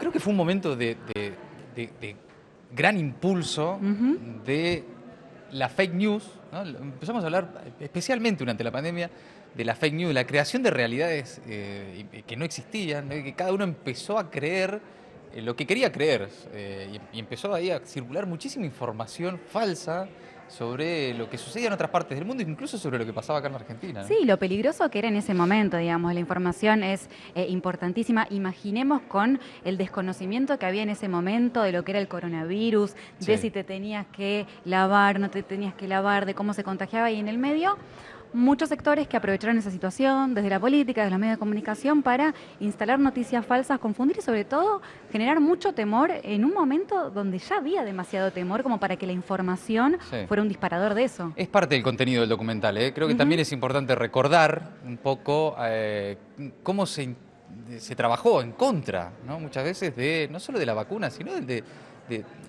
la cuarentena. De la cuarentena también, pero un poco también hasta de las relaciones personales, cómo se operaba fuertemente, para que en definitiva, bueno, vaya uno a saber qué intereses todo fracasara en aquel momento, ¿no? Sí, entender que no había un manual de instrucción, creo que eso es lo más importante, ¿no? Bueno, en instantes entonces, en el Teatro Argentino de La Plata, en la Sala Astor Piazzolla, se estrena el documental Pandemia, gestionar lo desconocido, pero ahora recibimos al gobernador bonaerense Axel Kicillof. Buenas tardes, ¿cómo estás? Buenas tardes, ¿cómo andan? Al Bien. ministro Nicolás Kreplak, buenas tardes. ¿Qué tal? ¿Cómo están? Buenas tardes. Bueno, en la perspectiva que nos dio ver el documental de ubicarnos de vuelta en cómo nos atravesó la pandemia, decíamos, ayuda también a entender parte de las discusiones que hay hoy, ¿no? en la Argentina, en particular sobre el rol del Estado, ¿no? Están quienes creen que el Estado es el enemigo y, bueno, los que tienen otra manera de ver las cosas. Axel, cuando pensás cómo fue el rol del Estado durante la pandemia y las discusiones que se mantienen hoy en ese sentido, ¿qué te viene a la cabeza? No, yo creo que la pandemia, obviamente, fue un hecho absolutamente inédito. Se habla de otras pandemias, pero se remite obviamente a lo que fue la gripe española en 1918, a la vuelta de la Primera Guerra Mundial. O sea, se la equipara, pero no tiene nada que ver por el grado que hay hoy de interconexión. Lo vimos durante la pandemia. El virus se trasladaba de un lugar a otro rápidamente en avión, era prácticamente inmediato, es decir, que la interconexión que hay, los volúmenes de población que hay, en aquel momento se estaba desmovilizando la Primera Guerra Mundial. Es decir, esto no pasó nunca. Claro. Y la verdad que hubo una respuesta a nivel mundial, primero la propia OMS, dictando para papeles que, por ejemplo, no tiene la ONU, ¿no? Creo que el Estado fue determinante como organización consciente y activa a nivel internacional ante una amenaza de esta magnitud, comparable con nada.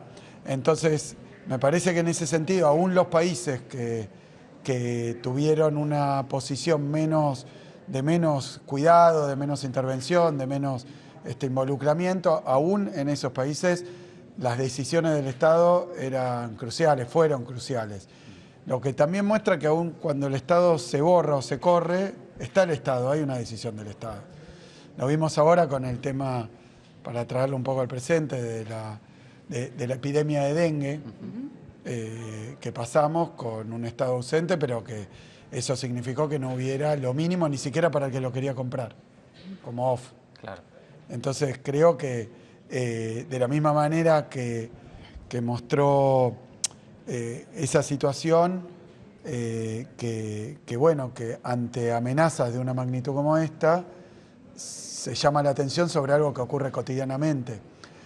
Caso de las prepagas ahora, ¿no? El Estado dice que no interviene, desregula, el mercado, digamos, pone cualquier precio que le conviene a las empresas porque lo ponen voluntariamente y hacen un lío importante.